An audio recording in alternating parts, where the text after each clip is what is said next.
you've got to get the people to love praying to you so you can feed off their energy.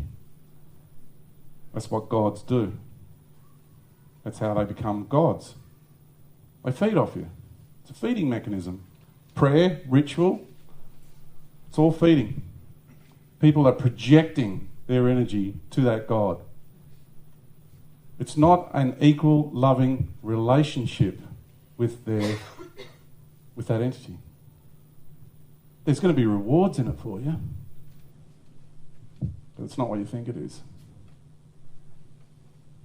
It all depends on how much you understand, how deeply you understand the concept of what an entity is trying to achieve when it presents itself to a planetary population or a cosmic reality.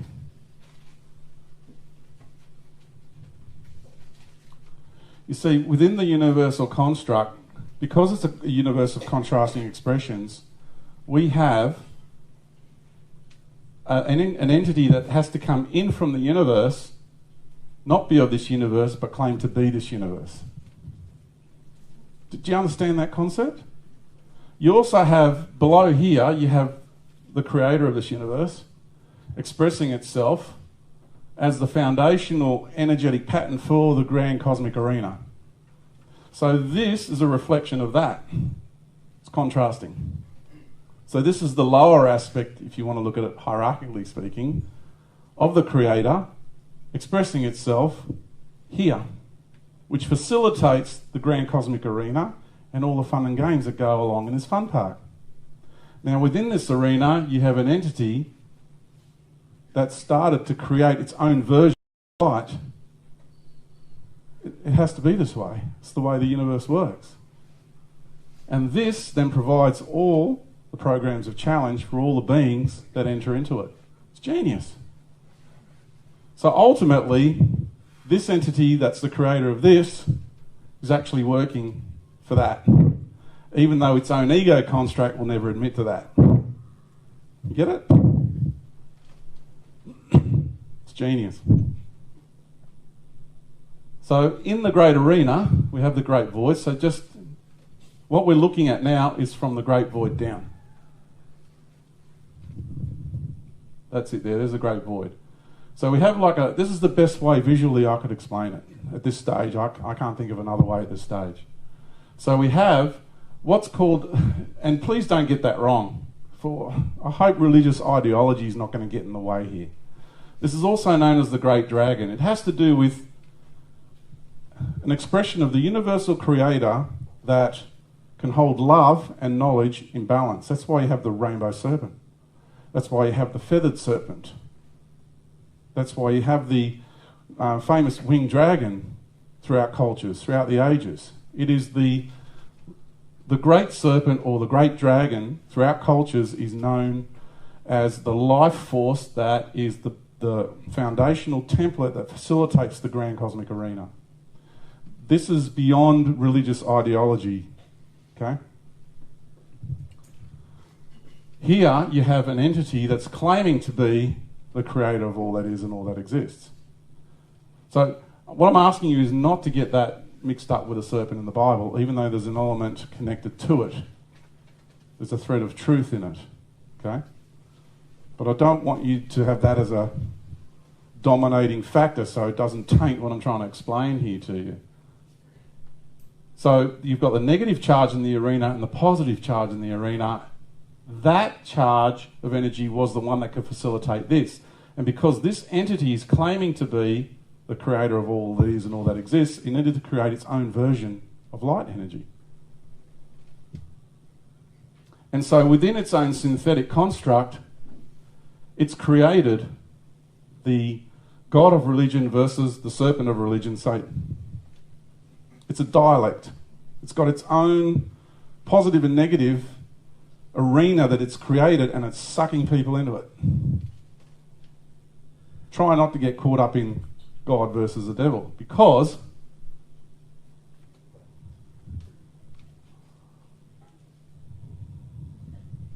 see, this is the problem. Too many people are caught up in this. They can't see past that arena. They're caught... You know when you get dragged into an argument between two friends? Sometimes you get caught up in it. And you can't see beyond the argument. And you're left bouncing from one to the other. It's the same kind of thing. This God entity has created this dialectic of God versus the devil, and everyone's caught up in it.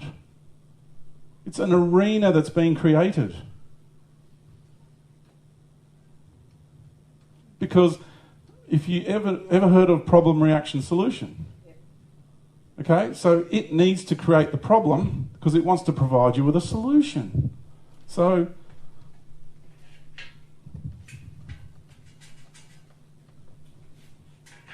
here we have the negative charge it's creating, which is all yucky and, devil stuff, because ultimately it wants to bring you over here to this beautiful, positive, apparently loving arena that it wants you here. So it'll create the positive charge here, but it has to have the negative here. It imposes this on you, which then forces you to look over here.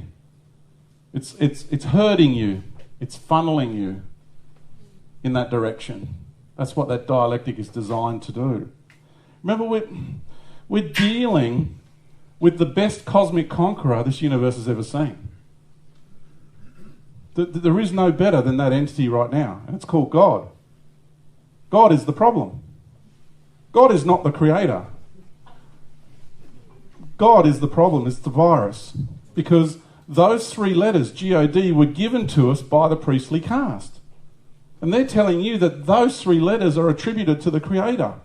The question people aren't asking is, where did we get those three letters from? And why do we use those three letters, attributed those three letters to the creator? Because words are keys. Words are vibrational patterns. See? Words are vibrational patterns. They're portals. They're keys that open up portals, interdimensional portals.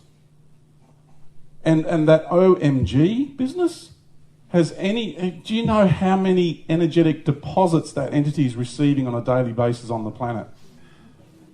Whenever someone says, oh my God, because something occurred in their life and then they attribute that experience to that entity. And in the Islamic religion, they say God willing. So it's the will of God that attributes every action that takes place in their life. So they're completely giving their power over to this entity. It's owning them totally. And they're not owning any of their co-creative process. They're not owning it. Because apparently that entity is in control of everything, and that's a total lie. This is the problem. I recommend, joyfully, somewhat passionately, not to use that word for a day or a week. See how you go, and then become aware of how many people around you are using it. If you have a beautiful, loving relationship with the creator of this universe, and that's just a descriptive title, the reality is that entity has no name. The moment you start putting names, that's trouble. The moment there's names involved. Yahweh is another name for this entity, the God entity. Allah is another name for it. I mean, we got serious problems in this world. We do. Every culture has a name for it. And they're all doorways and portals, but they're all heading to the same arena. It's like a building with multiple doors entering, but they're all attached to that building. And each doorway on that building has its own advertising campaign, and you're walking around that building and, oh yeah, Buddhism. No, I don't like that. Christianity, no, I don't like that. Islam, no, I don't like that.